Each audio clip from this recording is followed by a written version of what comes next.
जय श्री राधे कृष्ण।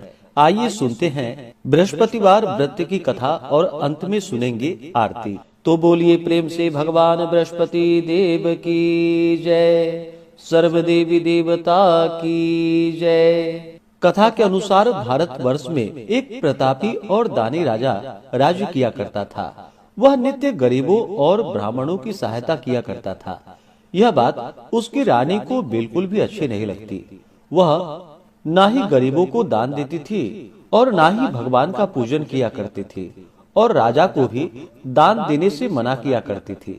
एक दिन राजा शिकार खेलने वन को गया तो रानी महल में अकेली थी। उस समय बृहस्पति देव साधु वेश में राजा के महल में भिक्षा के लिए गए और भिक्षा मांगी। रानी ने भिक्षा देने से इनकार किया और कहा कि हे साधु महाराज, मैं तो दान पुण्य से तंग आ गई हूँ। मेरा पति सारा धन लुटाते रहते हैं। मेरी इच्छा है कि हमारा धन नष्ट हो जाए, फिर न रहेगी बांस और न बजेगी बांसुरी। साधु ने कहा कि हे देवी, तुम बड़ी विचित्र हो। धन संतान तो सभी चाहते हैं, पुत्र और लक्ष्मी तो पापी के घर में भी होनी चाहिए। यदि तुम्हारे पास अधिक धन है तो भूखे को भोजन दो, प्यासों के लिए प्याऊ बनवाओ, मुसाफिरों के लिए धर्मशालाएं खुलवाओ। जो निर्धन अपनी कुमारी कन्याओं का विवाह नहीं कर सकते, उनका विवाह करा दो। ऐसे और कई काम है जिनके करने से तुम्हारा यश लोक और परलोक में फैलेगा। परंतु रानी पर उपदेश का कोई प्रभाव न पड़ा। वह बोली कि महाराज, आप मुझे कुछ न समझाएं। मैं ऐसा धन नहीं चाहती जो हर जगह बांटती फिरूं। साधु ने उत्तर दिया, यदि तुम्हारी ऐसी इच्छा हो तो तथास्तु।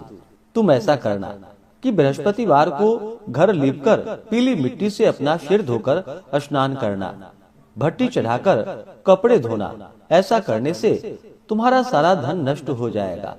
इतना कहकर वह साधु महाराज वहां से अदृश्य हो गए। साधु के अनुसार कई बातों को पूरा करते हुए रानी को केवल 3 बृहस्पतिवार ही बीते थे कि उसकी समस्त धन संपत्ति नष्ट हो गई। भोजन के लिए राजा का परिवार तरसने लगा। तब एक दिन राजा ने रानी से बोला कि हे रानी, तुम यहीं रहो, मैं दूसरे देश को जाता हूँ, क्योंकि यहाँ पर सभी लोग मुझे जानते हैं, इसलिए मैं कोई छोटा कार्य नहीं कर सकता। ऐसा कहकर राजा परदेश चले गए। वहाँ वह जंगल में लकड़ी काटकर लाता और शहर में बेचता। इस तरह वह अपना जीवन यापन करने लगा। उधर राजा के परदेश जाते ही रानी और दासी दोनों दुखी रहने लगे। एक बार जब रानी और दासी को 7 दिनों तक भोजन नहीं मिला तो रानी ने अपनी दासी से कहा कि हे दासी, पास ही के नगर में मेरी बहन रहती है, वह बड़ी धनवान है, तो उसके पास जा और कुछ ले आ, ताकि थोड़ी बहुत गुजर बसर हो सके। दासी रानी की बहन के पास गई।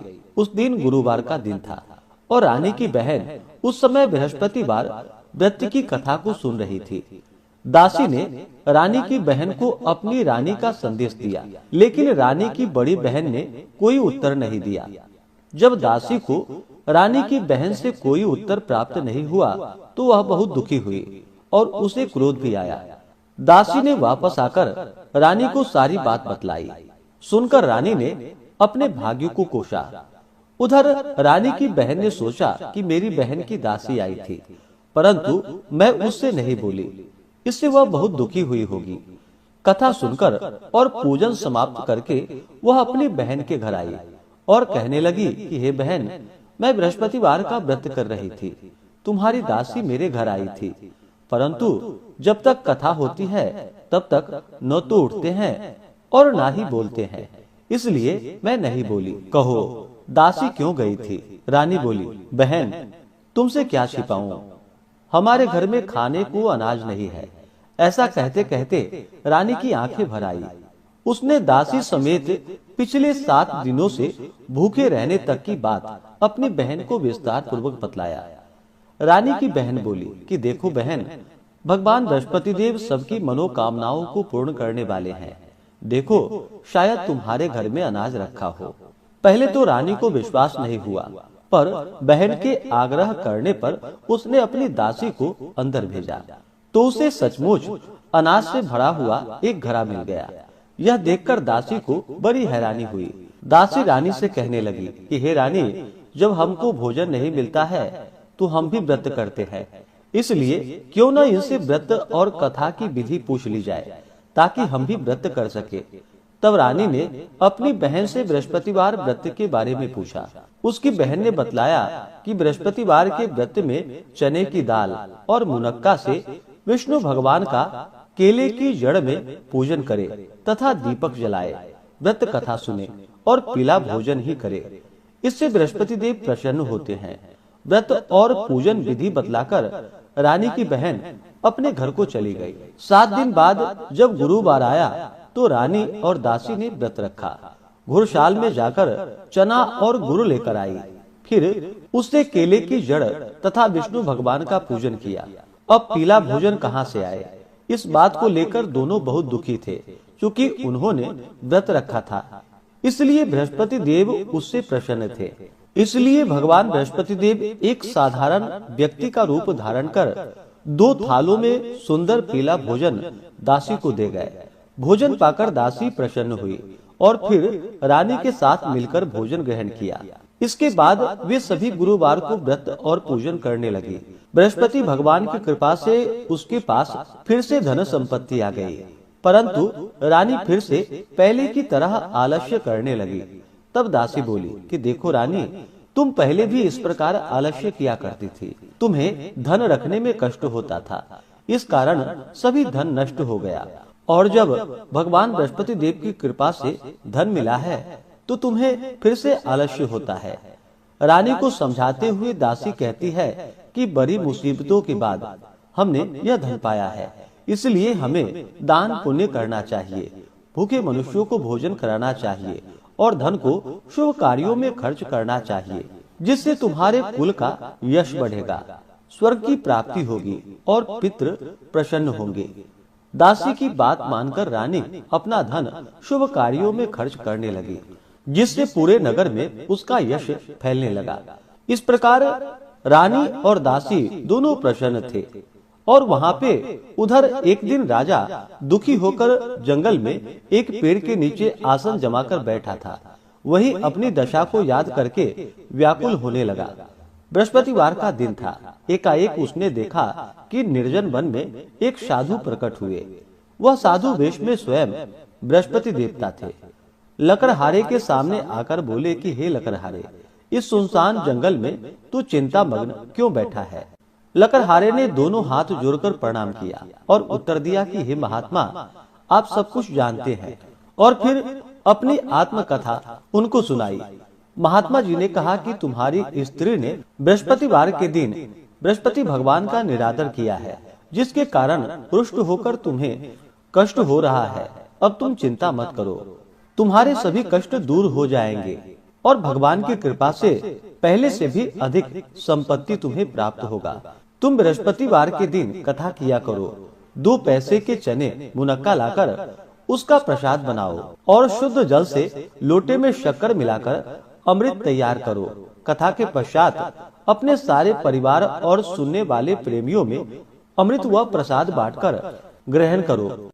ऐसा करने से भगवान तुम्हारी सभी मनोकामनाएं पूरी करेंगे। साधु के ऐसे वचन को सुनकर लकड़हारा बोला कि हे प्रभु, मुझे लकड़ी बेचकर इतना पैसा नहीं मिलता जिससे भोजन के उपरांत कुछ बचा सकूं। मैंने रात्रि में अपनी स्त्री को स्वप्न में व्याकुल देखा है। मेरे पास कुछ भी नहीं जिससे मैं उसकी खबर मंगा सकूं। साधु ने कहा कि हे लकड़हारे, तुम किसी बात की चिंता मत करो। बृहस्पति के दिन तुम रोजाना की तरह लकड़ियां लेकर शहर को जाओ।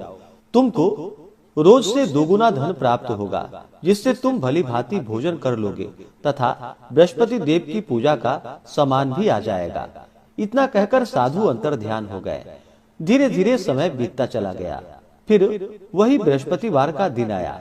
लकड़हारा जंगल से लकड़ी काटकर किसी शहर में बेचने के लिए गया। उसे उस दिन और दिन की तरह अधिक पैसा प्राप्त हुआ। राजा ने चना गुड़ आदि लेकर गुरुवार का व्रत किया। उस दिन से उसके सभी क्लेश दूर हो गए। परंतु जब दोबारा गुरुवार का दिन आया तो बृहस्पतिवार का व्रत करना भूल गया। इस कारण बृहस्पति भगवान नाराज हो गए।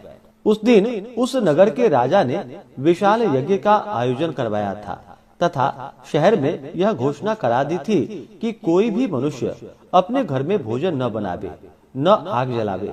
समस्त जनता मेरे यहाँ ही भोजन करे। इस आज्ञा को जो न मानेगा उसे फांसी की सजा दी जाएगी।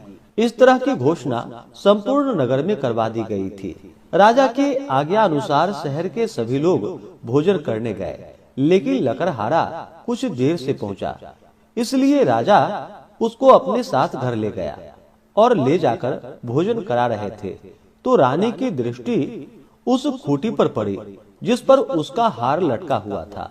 वह वहां पर दिखाई नहीं दिया। रानी ने निश्चय किया कि मेरा हार इस मनुष्य ने चुरा लिया है। उसी समय सिपाहियों को बुलाकर उसको कारागार में डलवा दिया। जब लकड़हारा कारागार में पड़ गया और बहुत दुखी होकर विचार करने लगा, न जाने कौन से पूर्व जन्म के कर्म से मुझे यह दुख प्राप्त हुआ है, और उसी साधु को याद करने लगा कि जो उसे जंगल में मिला था। उसी समय तत्काल बृहस्पति देव साधु के रूप में प्रकट हुए और उसकी दशा को देखकर कहने लगे, अरे मूर्ख, तूने बृहस्पति देव की कथा नहीं करी, इसी कारण तुझे दुख प्राप्त हुआ है। अब चिंता मत करो, बृहस्पतिवार के दिन कारागार के दरवाजे पर 4 पैसे पड़े मिलेंगे, जिससे तू बृहस्पति देव की पूजा करना, तेरे सभी कष्ट दूर हो जाएंगे। और फिर बृहस्पतिवार के दिन उसे 4 पैसे मिले। लकड़हारे ने कथा कही। उसी रात्रि को बृहस्पति देव ने उस नगर के राजा को स्वप्न में कहा कि हे राजा, तुमने जिस आदमी को कारागार में बंद कर दिया है वह निर्दोष है, वह राजा है, उसे छोड़ देना। रानी का हार उसी खूंटी पर लटका है। अगर तू ऐसा नहीं करेगा तो मैं तेरा राज्य नष्ट कर दूंगा। इस तरह रात्रि के स्वप्नों को देखकर राजा प्रातः काल उठा और खूंटी पर हार देखकर लकड़हारे को बुलाकर क्षमा मांगी तथा लकड़हारे को योग्य सुंदर आभूषण देकर उन्हें विदा किया। बृहस्पति देव की आज्ञा अनुसार लकड़हारा अपने नगर को चल दिया। राजा जब अपने नगर के निकट पहुंचा तो उसे बड़ा आश्चर्य हुआ। नगर में पहले से अधिक बाग, तालाब, कुएं तथा बहुत सी धर्मशाला, मंदिर आदि बन गई है। राजा ने पूछा, यह किसका बाग और धर्मशाला है? तब नगर के सब लोग कहने लगे, यह सब रानी और बांदी के हैं। तो राजा को आश्चर्य हुआ और वह राजा गुस्सा भी हुआ। जब रानी ने यह खबर सुनी कि राजा आए हैं तो उन्होंने बांदी से कहा कि हे दासी, देखो राजा हमको कितनी बुरी हालत में छोड़ गए थे। हमारी ऐसी हालत देखकर वह लौट न जाएं। इसलिए तू दरवाजे पर खड़ी हो जा। आज्ञा अनुसार दासी दरवाजे पर खड़ी हो गई। राजा आए तो उन्होंने अपने साथ लिवा लाई। तब राजा ने क्रोध करके अपनी रानी से पूछा कि यह धन तुम्हें कैसे प्राप्त हुआ है? तब उसने कहा, हमें यह धन बृहस्पति देव के व्रत के प्रभाव से प्राप्त हुआ है। राजा ने निश्चय किया कि 7 रोज बाद तो सभी बृहस्पति देव का पूजन करते हैं, परंतु मैं प्रतिदिन दिन में 3 बार कहानी तथा रोज व्रत किया करूंगा। अब हर समय राजा के दुपट्टे में चने की दाल बंधी रहती थी। दिन में 3 बार कहानी कहता। एक रोज राजा ने विचार किया कि चलो अपनी बहन के यहाँ हो आए। इस तरह निश्चय कर राजा घोड़े पर सवार हो अपनी बहन के यहाँ चलने लगा। मार्ग में उसने देखा कि कुछ आदमी एक शव को लिए जा रहे थे। उन्हें रोककर राजा कहने लगा कि अरे भाइयों, मेरे बृहस्पति देव की कथा को सुन लो। वे बोले, लो, हमारा तो आदमी मर गया है, इसको अपनी कथा की पड़ी है। परंतु कुछ आदमी बोला, अच्छा कहो, तुम्हारी कथा भी सुन लेंगे। राजा ने दाल निकाली। आधी कथा हुई कि शव हिलने लगा, और जब कथा समाप्त हुई तो वह राम राम करके मनुष्य खड़ा हो गया। आगे मार्ग में उसे एक किसान खेत में हल चलाता हुआ मिला। राजा ने देखा और उससे बोला, अरे भैया, तुम मेरी बृहस्पतिवार की कथा सुन लो। किसान बोला, जब तक मैं तेरी कथा सुनूंगा तब तक 4 हड़ैया जोत लूंगा। जा अपनी कथा किसी और को सुना। इस तरह राजा आगे चलने लगा। राजा के हटते ही बैल पछाड़ खाकर गिर पड़ा तथा किसान के पेट में बड़ी जोरों से दर्द होने लगा। उस समय उसकी माँ रोटी लेकर आई। उसने जब यह देखा तो अपने पुत्र से सब हाल पूछा और बेटे ने सभी हाल कह दिया। तो बुढ़िया दौड़ी दौड़ी उस घुड़सवार के पास गई और उससे बोली कि मैं तेरी कथा सुनूंगी, तू अपनी कथा मेरे खेत पर चलकर ही कहना।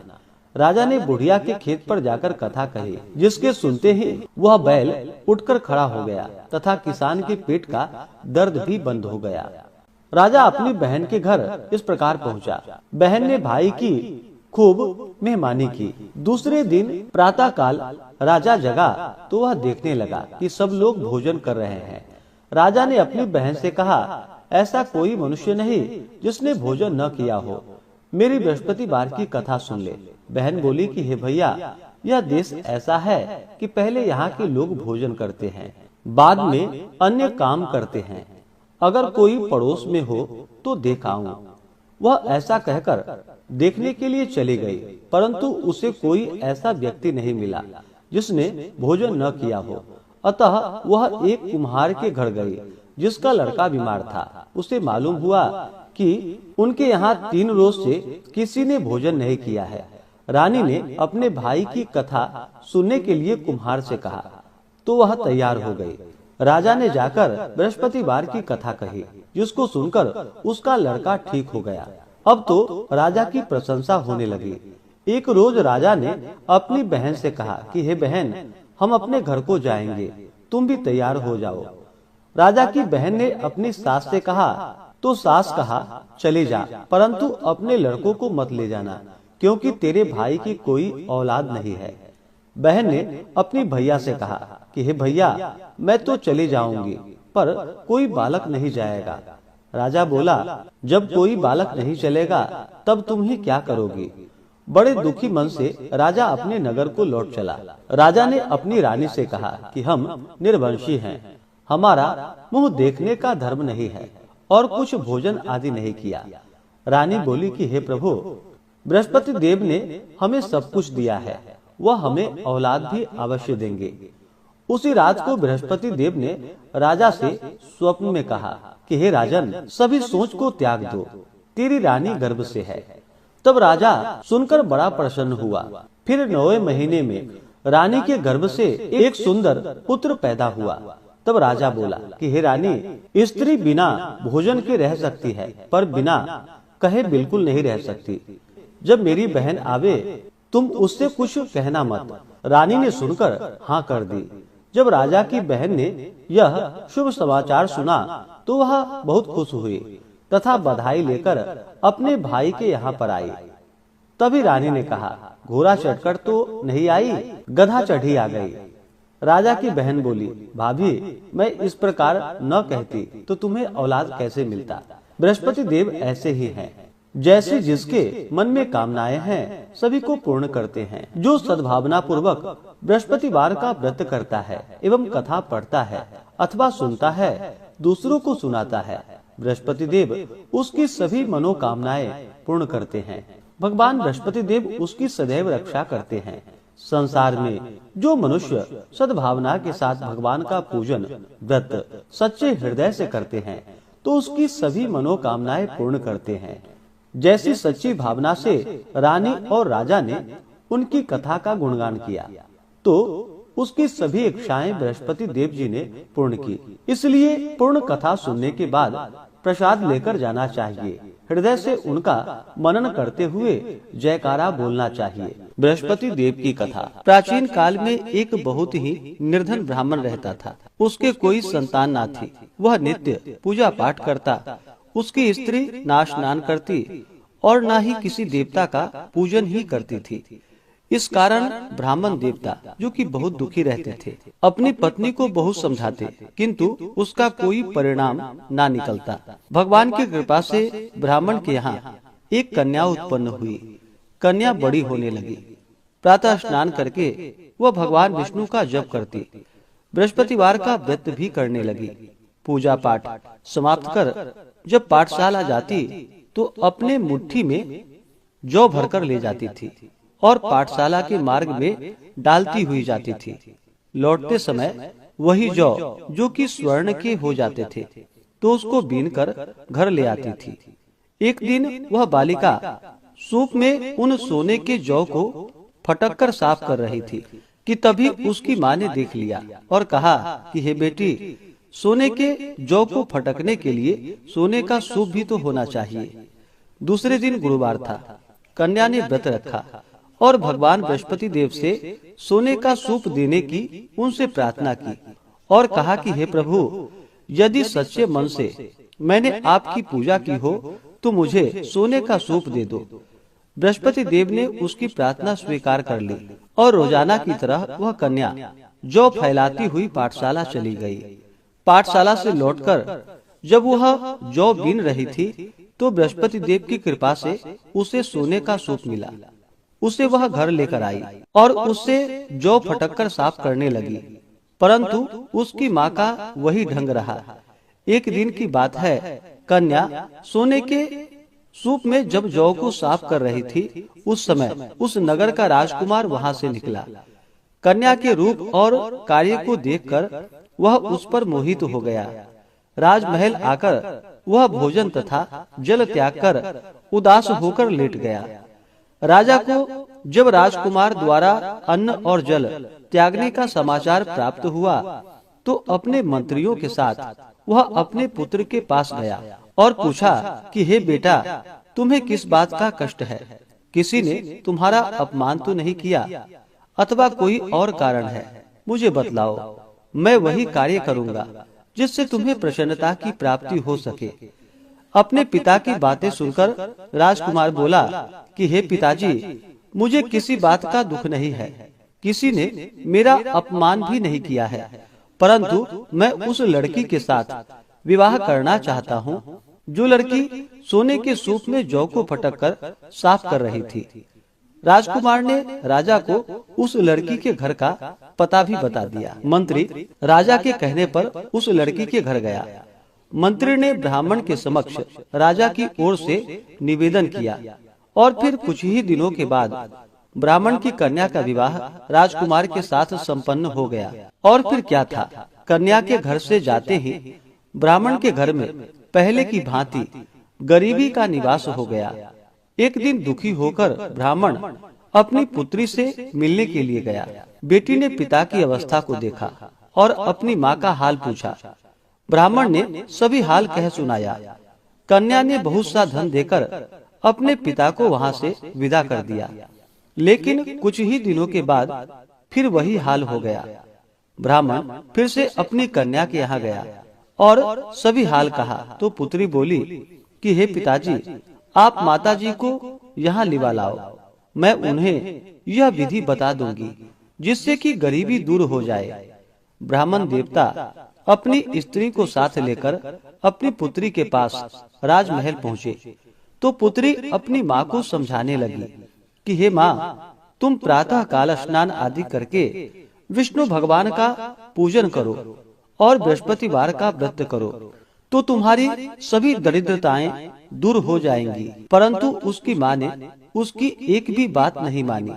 वह प्रातः काल उठते ही अपनी पुत्री के बच्चों का जूठन को खा लेती थी। एक दिन उसकी पुत्री को बहुत गुस्सा आया। उसने अपनी माँ को एक कोठरी में बंद कर दिया और फिर प्रातः उसे स्नान आदि करा करके उससे पूजा पाठ करवाया। तब जाकर के उसकी माँ की बुद्धि ठीक हो गई। इसके बाद नियम से पूजा पाठ करने लगी और प्रत्येक बृहस्पतिवार को व्रत भी करने लगी। और फिर इस व्रत के प्रभाव से मृत्यु के बाद वह स्वर्ग को गई। वह ब्राह्मण भी सुख पूर्वक इस लोक का सुख भोग कर अंत में स्वर्ग को प्राप्त हुआ। तो बोलिए प्रेम से भगवान बृहस्पति देव की जय। अब सुनते हैं बृहस्पति देव की आरती। तो बोलिए प्रेम से बृहस्पति भगवान की जय। ओम जय बृहस्पति देवा, स्वामी जय बृहस्पति देवा। छिन छिन भोग लगाऊं कदली फल मेवा। ओम जय बृहस्पति देवा। तुम पूर्ण परमात्मा, तुम अंतरयामी, स्वामी तुम अंतरयामी। जगत पिता जगदीश्वर, जगत पिता जगदीश्वर, तुम सबके स्वामी। ओम जय बृहस्पति देवा। चरणामृत निज निर्मल, सब पातक हरता, स्वामी सब पातक हरता। सकल मनोरथ दायक, कृपा करो भरता। ओम जय बृहस्पति देवा। तन मन धन अर्पण कर, जो जन शरण पड़े, स्वामी जो जन शरण पड़े। प्रभु प्रकट तब होकर, आकर द्वार खड़े। ओम जय बृहस्पति देवा। दीन दयाल दया निधि, भक्तन हितकारी, स्वामी भक्तन हितकारी। पाप दोष सब हरता, पाप दोष सब हरता, भव बंधन हारी। ओम जय बृहस्पति देवा। सकल मनोरथ दायक, सब संशय हारो, स्वामी सब संशय हारो। विषय विकार मिटाओ, विषय विकार मिटाओ, संतन सुखकारी। ओम जय बृहस्पति देवा। जो कोई आरती तेरी, प्रेम सहित गावे, स्वामी प्रेम सहित गावे। जेठानंद आनंद कर, सो निश्चय पावे। ओम जय बृहस्पति देवा। ओम जय बृहस्पति देवा, स्वामी जय बृहस्पति देवा। छिन छिन भोग लगाऊं, कदली फल मेवा। ओम जय बृहस्पति देवा। ओम जय बृहस्पति देवा। तो बोलिए प्रेम से बृहस्पति भगवान की जय, भगवान विष्णु की जय, माता लक्ष्मी की जय, सर्व देवी देवता की जय। तो आशा करता हूँ कि यह कथा और आरती आपको अच्छा लगा हो। इसी प्रकार से ज्ञानवर्धक जानकारियाँ प्राप्त करते रहने के लिए, व्रत पूजा के बारे में जानने के लिए, कथा को सुनने के लिए चैनल पे अगर आप पहली बार आए हैं तो चैनल को लाल बटन दबा करके सब्सक्राइब करें, साथ में बेल आइकन घंटी को दबाएं ताकि आने वाली वीडियो का नोटिफिकेशन आपको समय से मिलता रहे। वीडियो को लाइक करें, शेयर करें। सुखी रहें और स्वस्थ रहें।